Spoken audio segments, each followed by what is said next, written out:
In the headlines, extension of deadline for primaries divides Nigerians. 2 Zamfara bandit kingpins, many others killed in rival clash. Bandits abduct Kaduna students, travelers and burn vehicles on Birnin-Gwari Road. Away from Nigeria, U.S. to provide Ukraine with medium-range rocket systems. Hello and welcome to Trust News Update. I am Ayuba Ilya. Thank you for joining.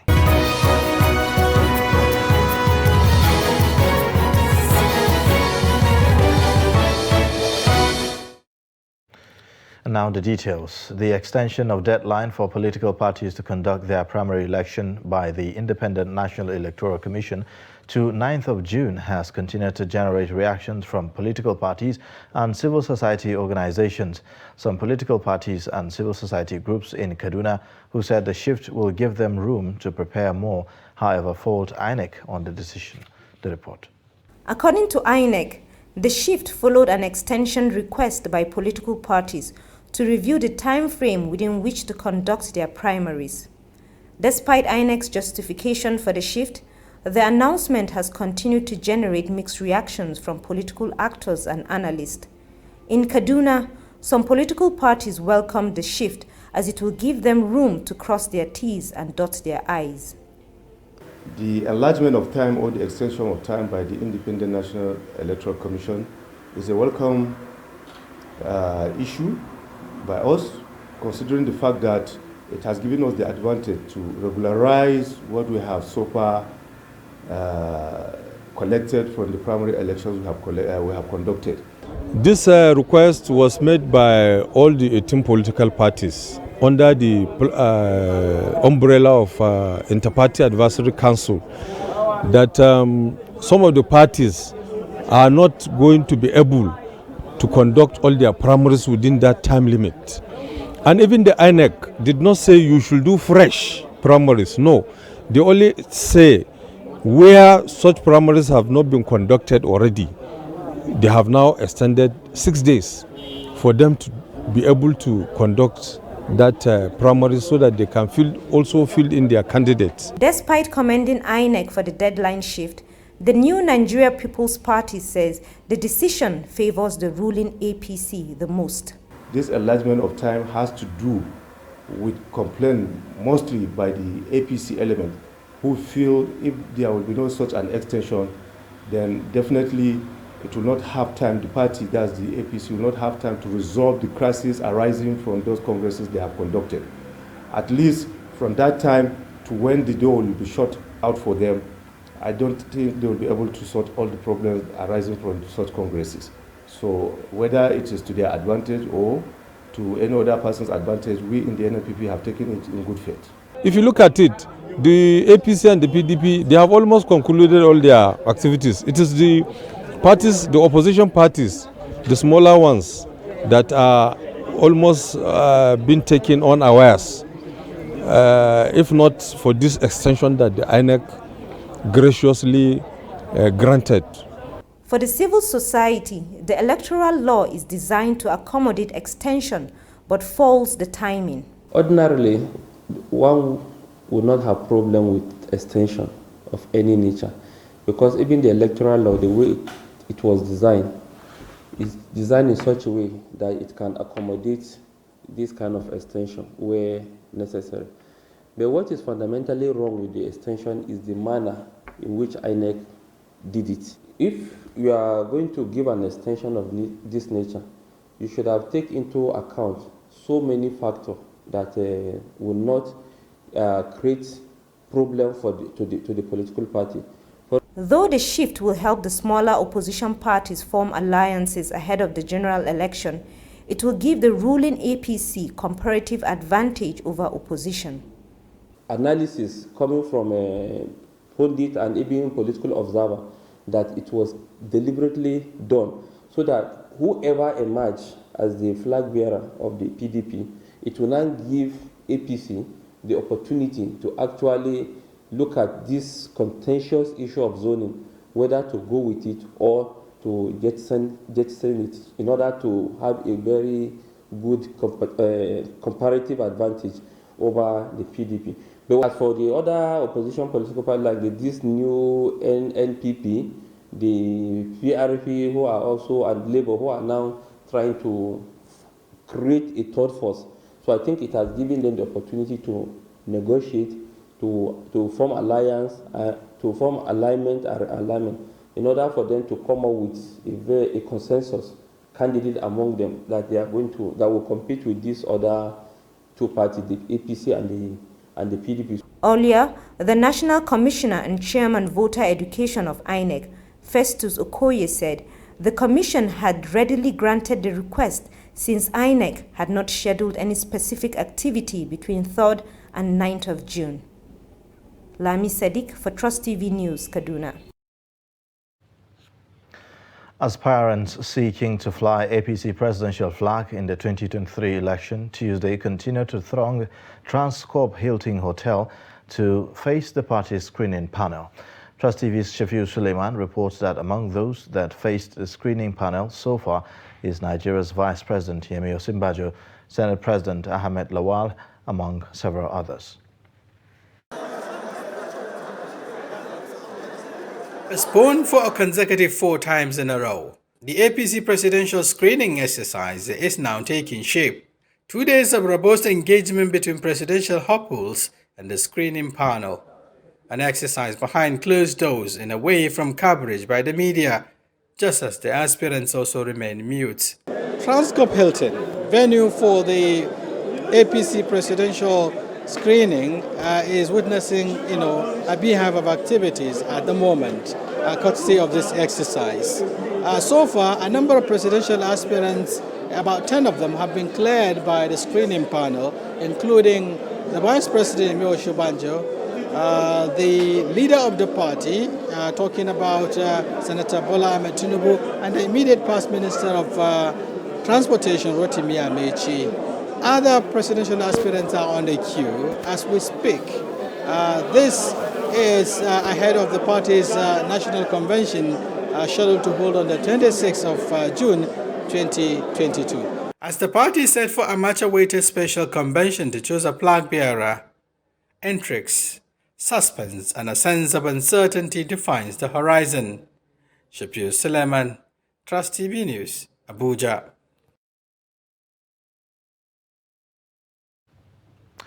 There's element of surprise in the emergence of candidates after months of political consultations and calculations from different political aspirants jostling for different positions to emerge as flag bearers for their respective parties in Katsina State.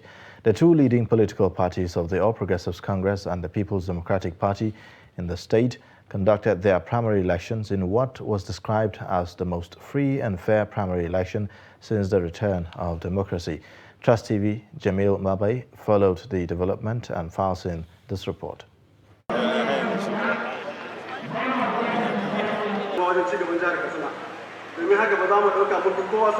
The long-awaited period has ended as victors emerged, and the question remained: would aspirants who couldn't clinch the ticket support their party flag bearers?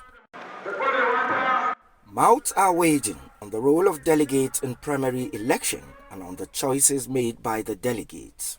Political godfatherism and imposition of candidates make politics in Katsina less competitive in the past, but this time the game is different, with big names losing party primaries. Actually, those smaller numbers of the people that were saddled with the responsibility to elect officials that will flag the party flags in the upcoming general election. Actually, the smaller number affected the outcome of the result of the election, because we all know that it is easier to manipulate smaller numbers than larger numbers. 2 governorship candidates that emerged from the 2 leading political parties of All Progressive Congress and the People's Democratic Party took everyone by surprise, given the popularity of other candidates tipped to clinch the ticket. Dr. Umar Ratna defeated 8 other aspirants, including the former secretary to the state government, Mustafa Inwa, and the Katsina State Deputy Governor, QS Maneria Kubu, with a total of 506 votes. While Yakubu Ladu Damarke of PDP won the election with 700 votes, defeating Salisu Majigiri, the former state PDP party chairman. In APC, all the incumbent senators from the 3 geopolitical zones failed to secure their tickets. On the other hand, Mustafa Muhammad Inwa, a leading contender for the APC gubernatorial ticket, congratulated Dukko Ratna and urged his supporters to support the party flag bearer. Whatever the outcome of the election, experts say the new system of choosing party delegates and the new electoral law played a critical role in producing aspirants via a free and fair process. Jamil Mabai, Trust TV News, Katsina.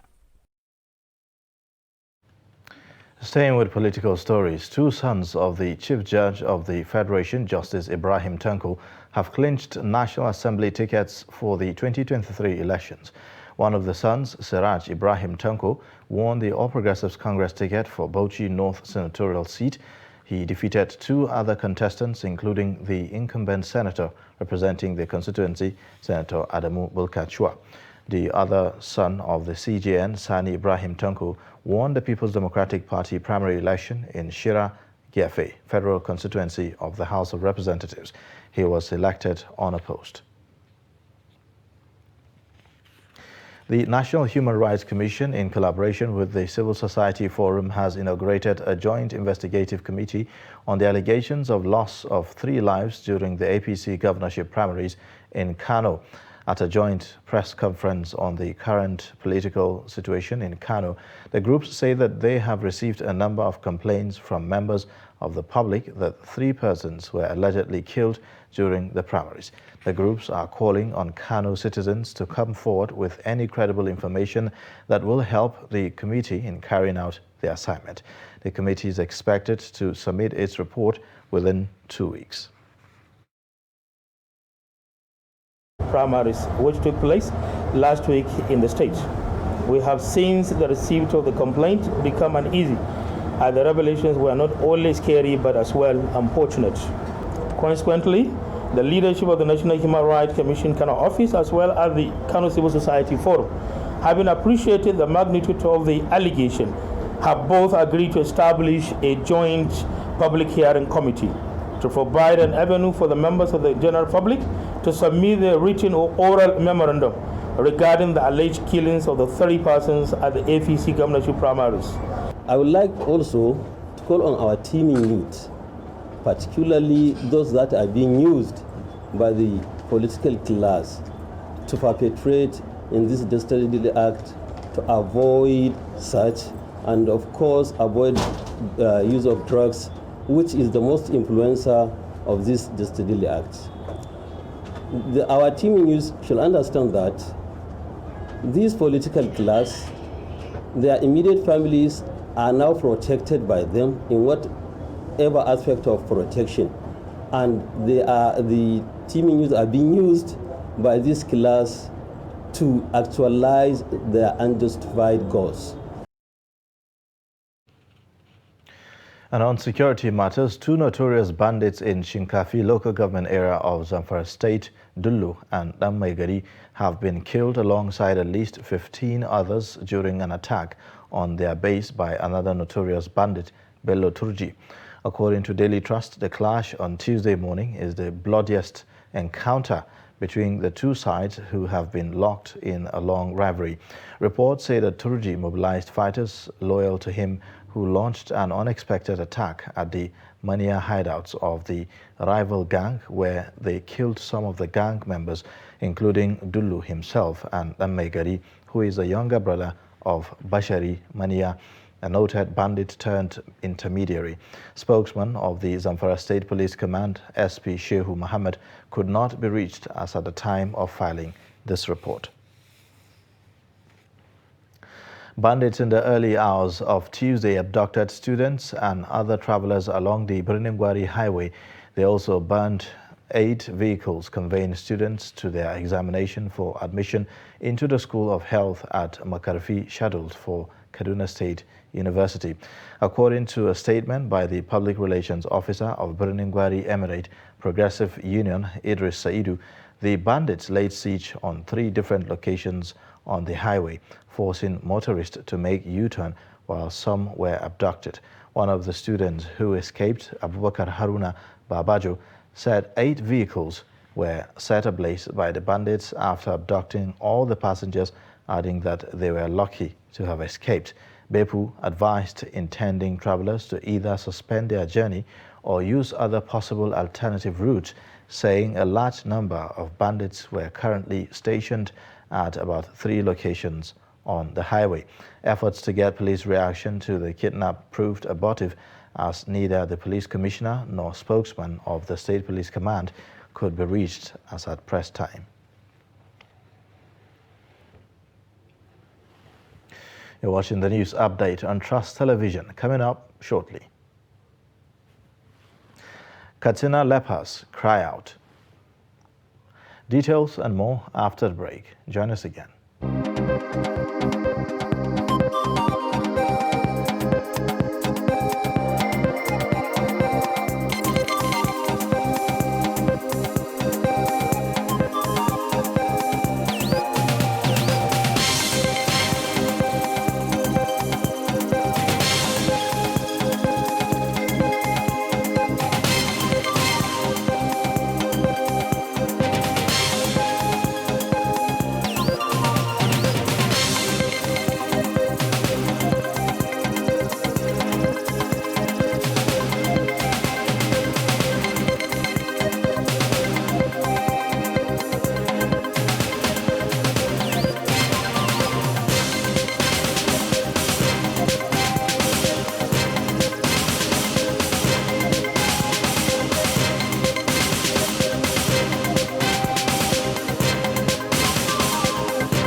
Welcome back. This is the news update on Trust Television. Here is a reminder of our top stories again.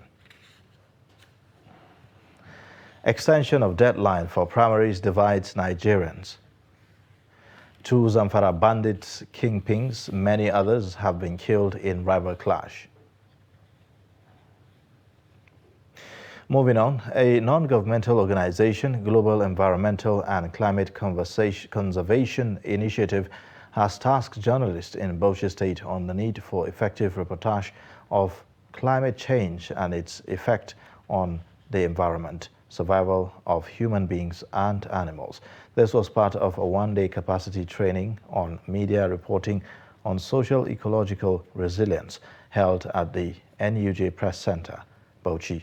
Trust TV's Adamu Imam reports. The training on capacity building was organized by Global Environmental and Climate Conservation Initiatives in collaboration with African Climate Reporters and the Nigerian Union of Journalists, Bauchi.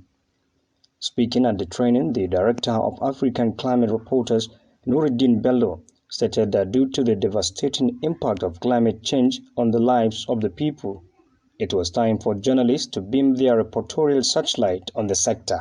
That is why you want to build them to their capacity, the respect of how they could be involved and how they could come on the board to have something which is meaningful on our environment. Let them talk much about the environment, more than sometimes in politics. As we know that now, yes, exactly, the issue of politics is here, but let them come the issue on the environment. The General Manager, State Tourism Board, Muhammad Nasir, enjoined journalists to be intentional about science reporting for the sustenance and safety of the environment. we don't have enough yield. Why? Because of these environmental factors. Apart from that, see what happened, particularly in respect of erosion, in respect of flooding and what have you. All this is affected based on our attitude. We already destroyed all our forests for our own economic consumption, while we don't want to consider to bless our trees and what have you. While resource person at the event challenged journalists to report more safety and health issues, participants pledged to focus more on science reporting with particular interest in the area of environment. Because through environment we realize that even animals, some species of animal can lose their lives, and through environment then we realize that even the healthy of human being is related to environmental issues.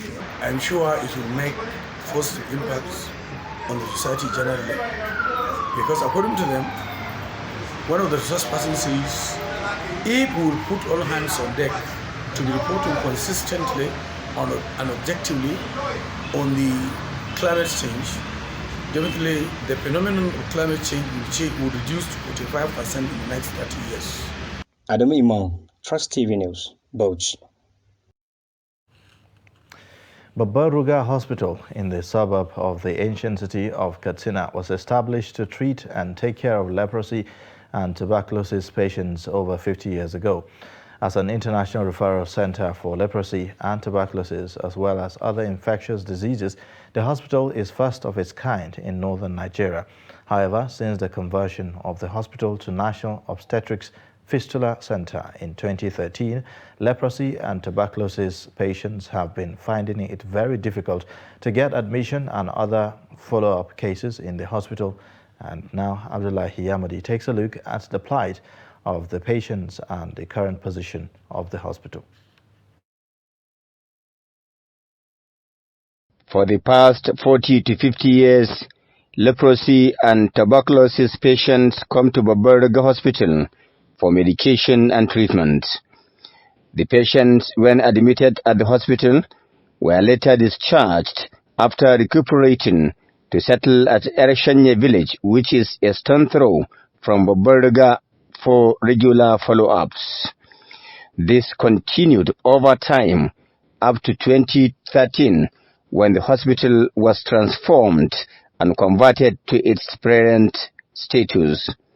However, the transformation did not go down well with the leprosy and tuberculosis patients, who claimed the hospital was established to reduce their sufferings several years ago. As you can see, I am sick. I have a general body pain. Look at my eyes and my skin. All is not well. As it is now, I can't access medical care because of distance issue. Since the Babakura Hospital ejected us from its services, we are hopeless and helpless. They also blamed authorities for throwing them out of the system after the transformation and conversion of the hospital. Though majority of patients with old and new leprosy cases were not around during this visit to Ereshanye village, people such as Sarkim Kutari, his secretary Malam Umar, decry stigmatization and lack of concern to their plight as some of their constraints. All my patients can no longer be admitted to Babakura Hospital since 2013, and we are suffering since then. It's pathetic. As the secretary to Sarkim Kutari, I always take our patients to Babakura Center, but they don't admit new cases. They only treat those on follow-ups. We have to take our patients to Maradi in Niger Republic.